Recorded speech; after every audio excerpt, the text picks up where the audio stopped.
If you're anywhere on the internet, on TikTok or Instagram, you've likely been inundated with videos that look something like this. Pastel text overlays over people dressed in mint green colors, hot pinks, but especially mint green, polka dots, bright colors, labeling themselves whimsy. And this whimsy aesthetic is about a lifestyle or state of mind of embracing childhood joy and nostalgia, reclaiming childlike wonder and girlhood, rejecting the cool in favor of what's weird, to which some people are just dressing in mint green and polka dots and calling it being whimsy, which it should be whimsical.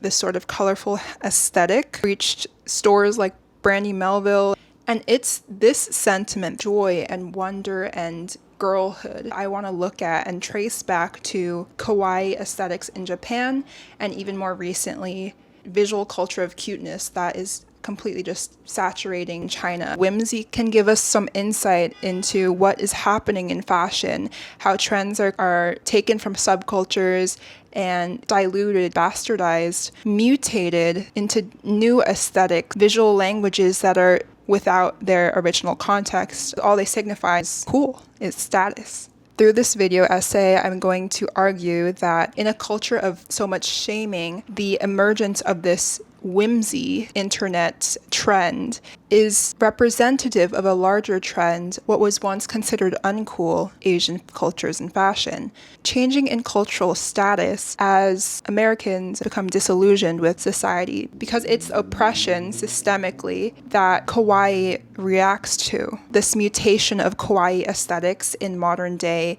mass culture reveals the reactive nature of fashion trends in this day where we're so inundated with images divorced from their context.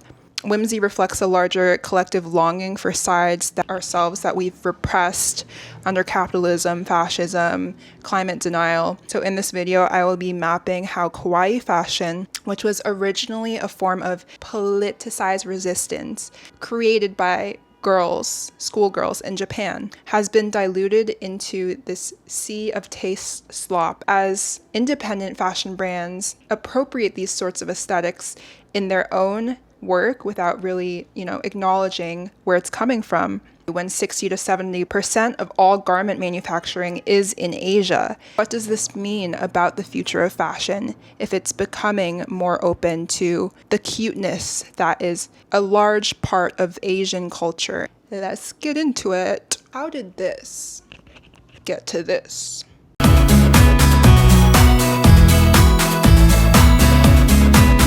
Okay, so let's start with the facts first.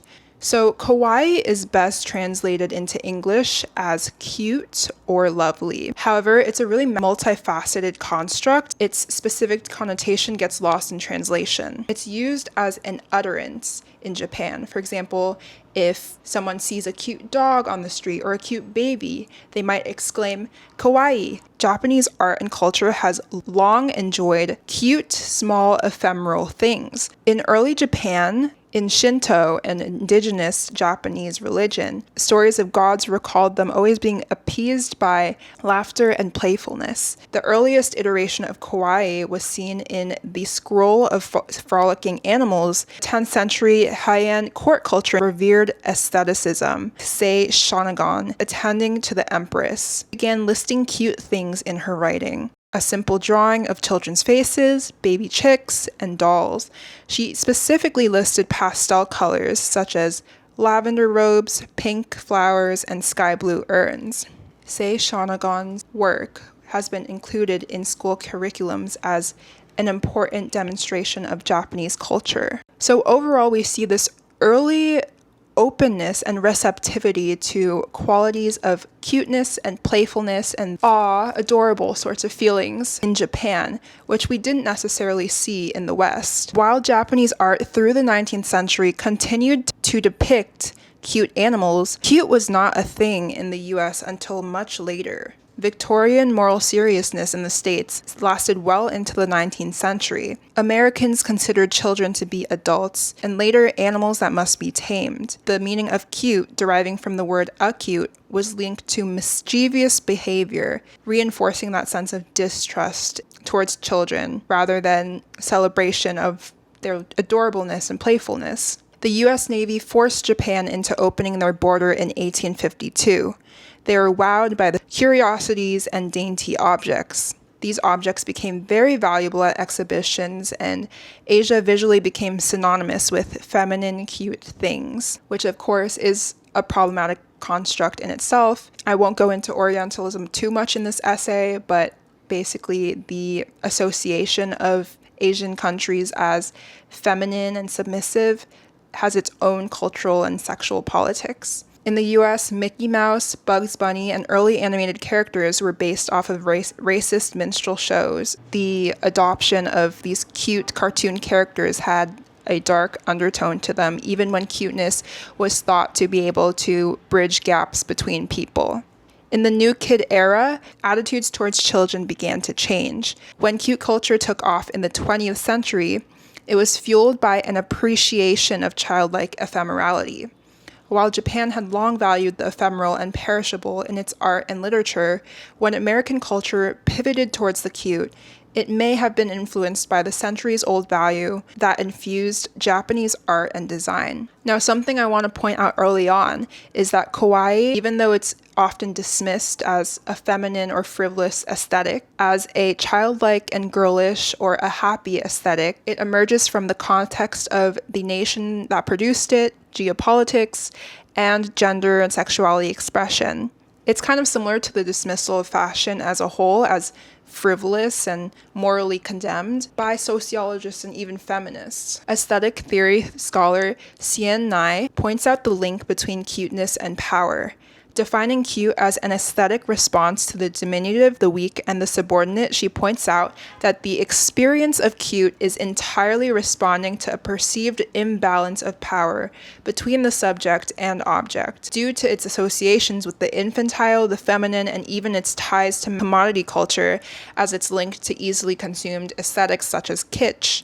The contemptuous connotation of the word cute still holds. She's essentially saying that cute things go through this aesthetic objectification process through which powerlessness is aestheticized. I think that's also the reason why fashion itself is so fascinating to me. It's completely just about power and status. Who holds power at a certain time and how can they demonstrate this power? What does that look like based on what is valued in society? And we see how political and radical kawaii is through the Japanese schoolgirl. I'm gonna give you a rapid fire summary right now. In 1920, the two-piece sailor suit was originally used at Christian missionary schools in Japan. These uniforms became associated with Japanese imperialism. In the late 60s and early 70s, sukeban style rose, in which schoolgirls customized and altered uniforms to rebel against traditional norms and imperialism. They cut off midriffs, added lace and embellishments to their uniforms to create entirely personalized, rebellious outfits. This was the nascent stage of uniform fashion, which only developed from there. These girls often wore loose socks, which is also a rebellion against traditional norms. So schoolgirls were both boxed in as an image of the nation's purity, but held a lot of power in Japanese society. The 1970s rebellion of Japanese youth against Japan's rigid social codes, for example, schoolgirls' childish behavior, speech, and writing designed in a childish style, was a type of revolt in which young Japanese women presented a way of life in which they do not accept responsibility or independence as an alternative for maturity and the gloomy lives of hard work. Sounds like a little something today. Kawaii ideology was led by women, a protest manifested over the consumption of products revolving around personal pleasure. And I'm going to say this time and time again, pleasure is incredibly political. Who gets to experience pleasure and have the space for that? Which bodies are offered the opportunity for self-expression and pleasure in a society that's so policed? The kawaii style was created on the margins, but enterprises quickly realized that this was a profitable business. They turned it into a commercial channel, creating products that targeted this audience of young Japanese women, who then followed the trend that was dictated by the companies and furthered the development of the style, which overtook Japanese visual culture. So in 1971, Sanrio started creating social communication goods, such as utensils, bags, and lunchboxes with characters that were small, soft, childish, and round, with short limbs, which, according to Konrad Lorenz's child schema, are signifiers of what we perceive as cuteness. Schoolgirls became arbiters of taste in Japan. Before youth culture moved online in the 1990s, Harajuku was the epicenter of Japan's fashion tribes. These young people dressed to express themselves, the most notable being Lolitas, who dressed in long puffy skirts, ruffles, lace, and corsets, with elaborate wigs in different colors, a mix of French Rococo and British Victorian-like living dolls. Kogals, who were high school gyarus, appeared in the 90s, challenging traditional ideals of beauty. They were notably creative girls who wore tan skin, dyed, streaked hair, outrageous makeup. They wore short skirts and loose socks. According to the photographer Yonehara Yasumasa, they weren't the type of schoolgirl men could come up with. It was the result of girls getting together and coming up with a new style they thought was cool. The popularity of kogals and gyaru aesthetics resulted in independent magazines such as Egg magazine becoming hits for their real images of the coolest, most photogenic girls in the Shibuya streets. Reader participation was really engaged by these magazines and personalized by kogal readers and fans. The vibrant scene of Japanese street fashion in hubs like Tokyo's Harajuku neighborhood became known for their particularly cute aesthetics, and as captured in magazines such as Fruits magazine, Kawaii street fashion became an inspiration for countless Western designers and pop stars. So kawaii is now an ingredient that appears inside many Harajuku substyles such as decora, fairy kei, or sweet lolita. Defining characteristics of this style include pastel colors such as yellow, baby blue, and sugary pinks. An example of a popular Harajuku fashion brand still popular and poppin' to this day is 6% Doki Doki, and the creator Sebastian Masuda says, "Kawaii is about the adorable and the slightly unsettling." And I want to emphasize here that kawaii is a happy aesthetic that is directly responding to and conversating with the dark times in Japan's history, the violence in 1990s chauvinistic Japan. The 1990s was a grisly time in Japan's history, and we can see this in some artists that you've definitely heard of. Yoshitomo Nara and Takashi Murakami gained popularity for their illustrations of cute characters, engaging in violent, aggressive, and sometimes racially charged messaging. And within kawaii cultures, subgroups have emerged that play on these emotionally layered feelings of instability, insecurity, sadness, and anger. Kimo kawaii, which means creepy cute, merges awkwardness with charm. Busu kawaii, which means ugly cute, and yami kawaii, super popular nowadays, which means sick cute, have all been really popular in recent culture. So one place where I feel that kawaii culture is very recognizable and definitely has a lot of influences in is Y2K fashion. So from the Decora K aesthetic, and also celebrities in the US popularizing Harajuku aesthetics, maximalist accessories, baby tees, mini skirts, cute accessories, and the use of lots of color produce the Y2K aesthetic in the States.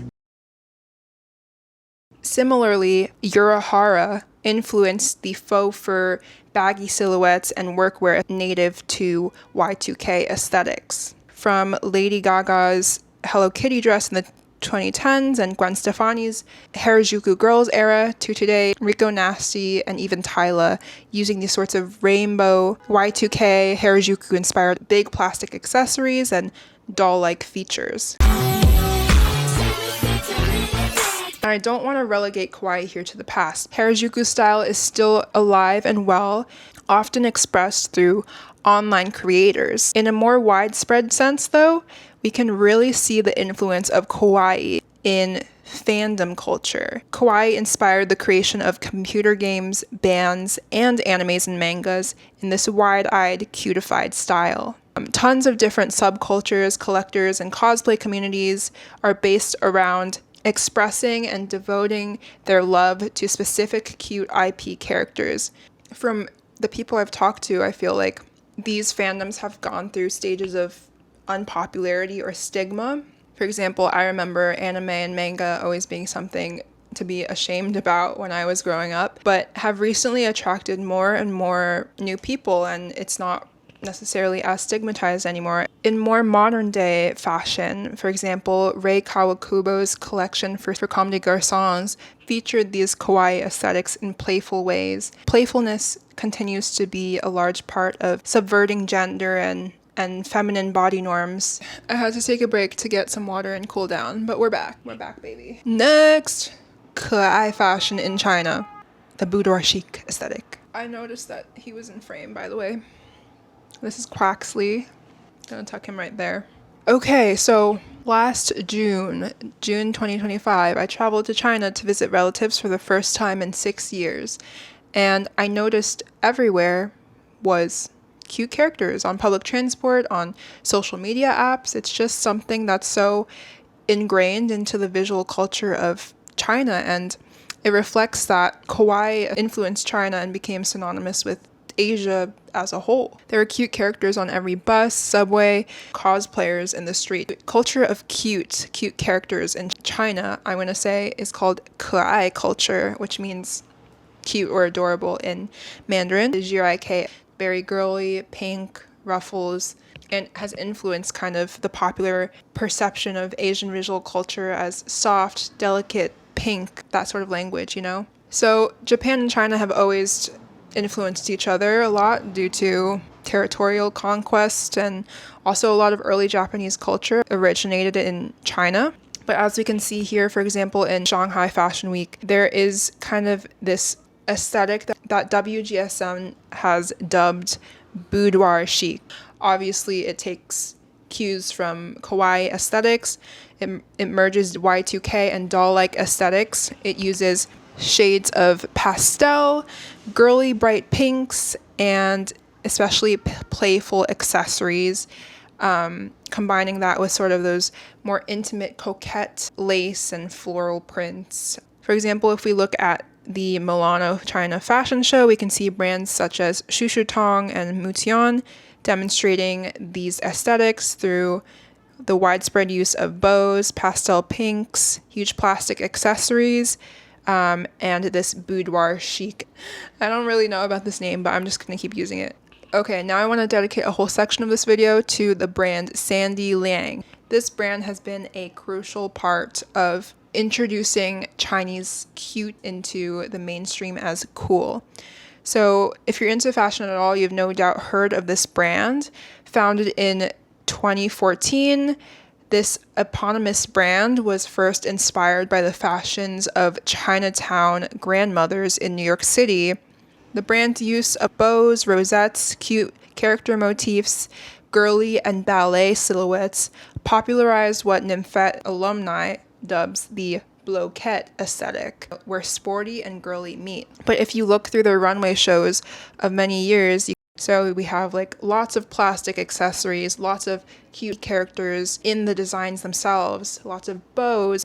And the impact of the popularity of this brand is that it legitimized kawaii aesthetics in emerging high fashion design within the US.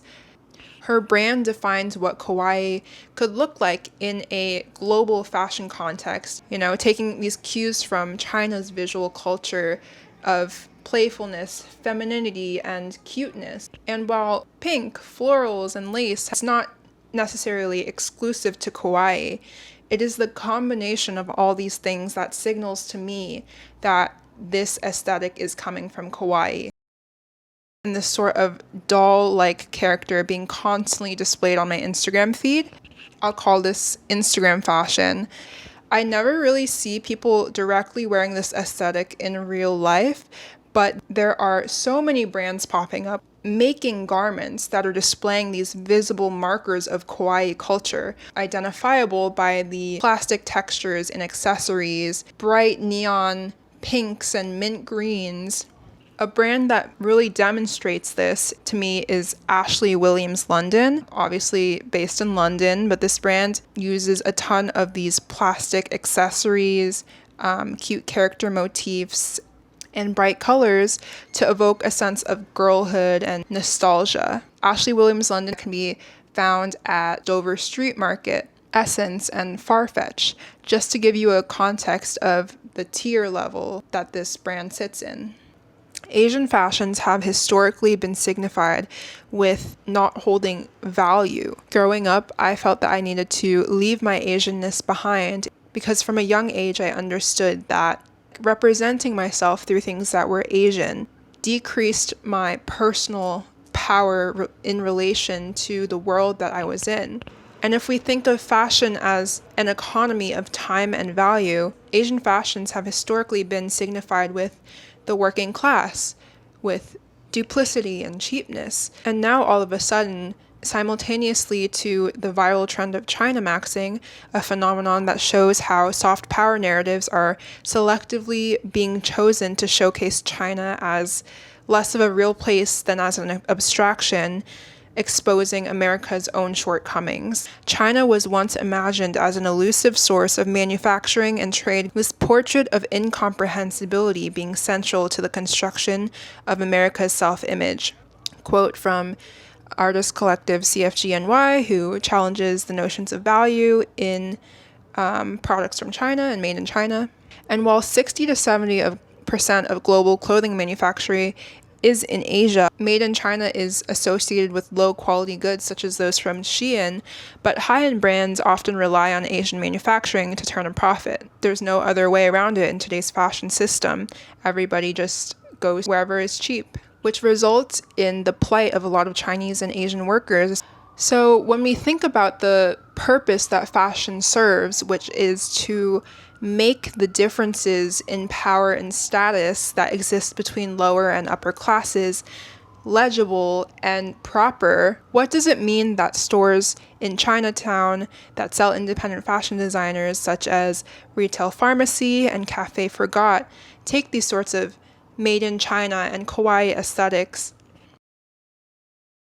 I think a lot of these brands are really cute, and I don't want to remove myself off of their PR list if that ever happens. But it does bring up questions of value for me, because these styles were never sort of valued before when I was growing up, and this upcharge for goods that are taking the aesthetic significations of being Asian made poses some interesting questions to me.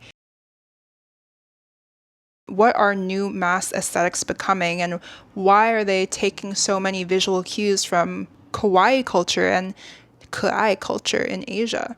My overall interpretation of this pattern or trend that I keep see popping up in fashion is that it's reflective of a larger collective longing for freedom in expression, true freedom in being able to access innocence that we might have experienced in childhood.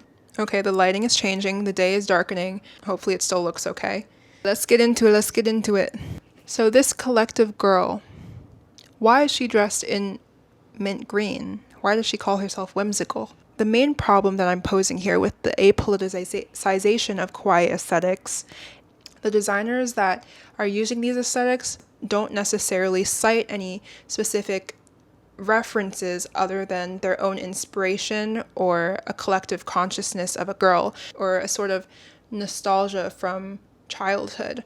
Ashley Williams cites her own feelings and her own inspiration as the meaning behind the clothes that she's producing. And while I don't doubt that that is true, as I do believe there is some sort of collective affect or current, I do believe in the idea of collective consciousness where ideas jump from person to person and simultaneously arise in collective ways. It depowers whatever movement or whatever potency there is behind the political and subversive aspects of girlhood.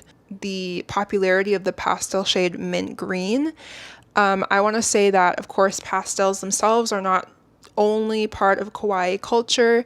In the 1950s, mint green became one of the defining colors of post-war optimism in America, appearing on cars, kitchen appliances, and fashion.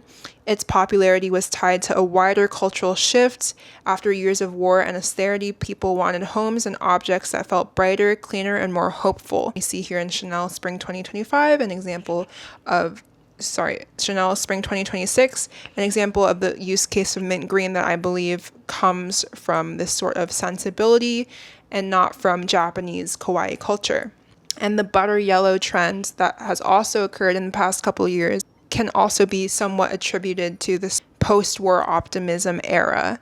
So it's not even really about kawaii itself. It's about the sentiment popularized with the Japanese movement that we can look to in terms of tying play and collective girlhood to some sort of meaning, some sort of larger context, some sort of subversive element to actually effectually change the circumstances that we are living in through understanding them. With the whimsy trend, it reflects this environmental factors that created kawaii, a culture of overworking and burnout that are currently producing the same sort of playful nostalgia aesthetics in the United States. This sort of reversion to childhood. Whimsy is a lot about analog hobbies such as crafting and scrapbooking, and young women dominate this trend. So I'm saying that clean girl is to whimsy as imperial fashions are to kawaii schoolgirl fashions. Recent fashion trends are reflecting the reactions to the increase in anxieties about our own country, as well as this same fascination projected onto Asian cultures. As feminist scholar Erika Kanasaka says, the rise of American consumption of cute Asian goods both displaces and contains the anxieties produced by the rise of Asian economic and political power. Kawaii contains cultural anxieties about the other, and by not acknowledging this aesthetic or reducing it to coming from this sort of apolitical girlhood, there's a risk of perpetuating harmful patterns. In an article called Mutation is the Aesthetic by an artist named Yuna, she really documents this sort of mint green aesthetic mutation. Lucia Safdie's collections, this sort of nostalgic twee-like styles that combines different elements into this one distinct Instagram fashion style. As Barbara Vinken says in her essay Adorned in Zeitgeist, fashion appears to be incapable of its traditional task towards time. It seems unable to erase history as difference, unable to leave time behind in the perfection of the now. Antiquity lurks under the veil of modernity. Instead of a harmony of violent friction is produced. The ephemeral cannot pose as the eternal. This new Instagram aesthetic, this Instagram fashion, is a prime example of this violent friction that's produced from multiple different aesthetics, amalgamating, mutating, and not really meaning or signifying anything. On a similar note, Jean Baudelaire sees fashion in a lasting tension to the classical incarnation of beauty, to the timeless statues of antiquity, subverting the classical statue, the inanimate doll. So overall, there's this gray area that I feel like this new era of online fashion is sitting in, reflecting larger societal values and anxieties. Just as girlishness has always been something that has been shamed, so has the cuteness culture associated with Asianness as an aestheticized and real form of powerlessness. This sense of powerlessness is reflected in cultural anxieties as a whole, of women towards their bodies, of women towards each other, the world being less and less human and less viable as a way to live. Naomi Wolf says that recent research consistently shows that inside the majority of the West's controlled, attractive, and successful working women, there is a secret underlife poisoning our freedom. Infused with notions of beauty, it is a dark vein of self-hatred, physical obsessions, terror of aging, and dread of lost control. This aesthetic discourse has become such a powerful mechanism in culture that those subject to it do not question it, since the cultural construction of the body's aesthetics is proved as natural and indelible. And I think as we see more and more of this sameness in terms of body standards, in terms of fashion on the internet, there's also going to be parts of ourselves that feel repressed in terms of expression. And those parts of ourselves that are repressed are these sides that are more girlish, whimsical, weird. Aesthetics emerge from unconscious collective desires and fears maybe forms of self-oppression that were once mostly just relegated to people of color and minorities. If we think about Edward Said's idea of Orientalism and the Western idea of the Orient as this construction that's both backwards and stigmatized, but also romanticized, as we can see now through things like Chinamaxxing, the Orient is something that is historical. It's thought of as fixed in time and space, which echoes this sort of notion of nostalgia towards childhood as fixed in time and space, and this romanticized place that we can no longer access or reach, but we can emulate or we can try to tap into as something that is outside of ourselves. And this sentiment that I'm sharing is not just one that I'm having myself. In the N+1 article from the editors, Why is Everything So Ugly?, they talk about taste slop as an overarching aesthetic occurrence in American cities. For example, TikTokified slop in videos you might see on the subway. And Ruby Justice Lillo says in Why Are There No New Aesthetics? That new aesthetics do not emerge from synthesis. They do not emerge from a vacuum. They emerge from a shared vision of the future. But in this age where aesthetics are only just pulling off of each other rather than imagining something new, where is there to escape to or imagine alternatives? The taste slop monster keeps consuming and mutating different subcultural aesthetics into itself, but means virtually nothing because no new future is imagined. So if we can't escape to the future, we escape to a romanticized version of the past. In a video essay by Ryan Finn, she observes how certain subcultures are lived versus performed. More than ever, we have the subcultural aesthetic no longer being really correlated to the meaning behind the subculture. How you visually identify yourself, say through getting a specific tattoo, no longer has to signify anything about which group you're in, with so much access to images without really understanding the meanings behind where these aesthetics are coming from. Right-wing Republicans can get this tattoo and it's completely just divorced from its original context. And I want to re-emphasize that Kawaii culture is very involved with these sorts of darker aspects of the societies that produce them. We can see taxidermist, sculpturist Precious Okoyaman, who combines taxidermy and sculpture to challenge viewers with the raw, real, visceral, and confronting danger of cuteness and what that means for children, what that means for girls, what that means as an aesthetic that's so charged. The arena of the feminine is something that is extremely latent with political signification and meaning, and cuteness itself enables a particular space for subversion, which is best demonstrated through Japan's kawaii culture in the 20th century. Kawaii as an entry point for self-expression and resistance that comes directly from women's experience themselves of being instead of seeming to be, of true resistance and subversion. Navigating that sort of culture that both loves cuteness but also oppresses and silences women. So this suppression in our collective culture here in the US, in the States, we are feeling this sort of collective creative current of girlhood, of connection to the sense of play. It's certainly not made in a vacuum. We cannot let our sense of this collective girl become devoid of context, become apolitical and flat, prioritizing images of thinness and whiteness. This sense of a collective girl, I feel like, is kind of the most important through line in the work that I do and the things that I think about.